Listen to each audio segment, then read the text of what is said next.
So it hasn't been a great night for Boris Johnson, who's lost both in Tiverton down in the south, the Liberal Democrats, and he's also lost one of his red wall seats up in West Yorkshire in Wakefield.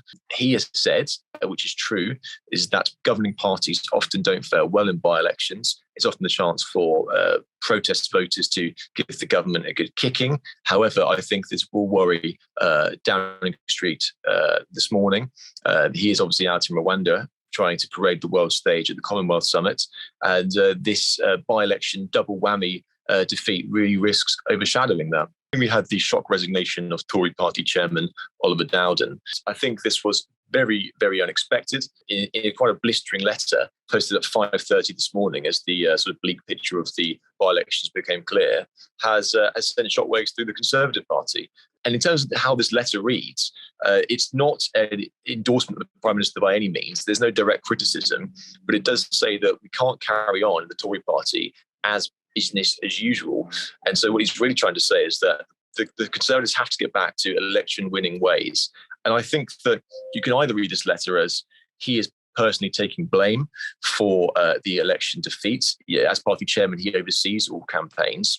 Or is he almost firing the starting gun on a sort of cabinet coup, Margaret Thatcher style, in which he is almost hinting and throwing down the gauntlet to other cabinet ministers to say to the Prime Minister, we don't think that you are the electoral superstar which you once were, and therefore, maybe the time is due for maybe step aside.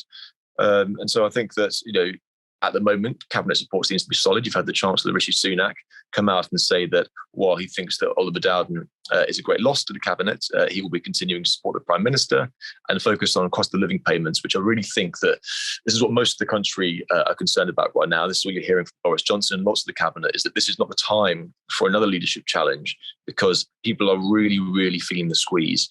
And the government's number one priority, rather than fighting Tory rebels, should be about fighting for families up and down this country who are struggling with the cost of living.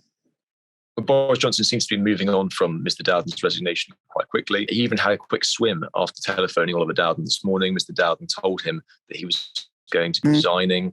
Boris Johnson then had a separate phone call with Rishi Sunak in which they discussed government ongoings and how to steel themselves from this latest blow.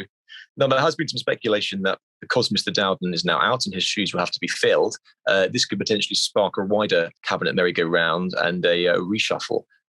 Now, our colleagues have been told by party insiders over in Kigali, Rwanda, that a reshuffle is probably not expected before the summer recess, but then the Prime Minister is looking to shake up his top team. So in the coming months, I think what we can see is those big cabinet posts being filled by potentially new faces and new and fresh talent coming in at the top of government.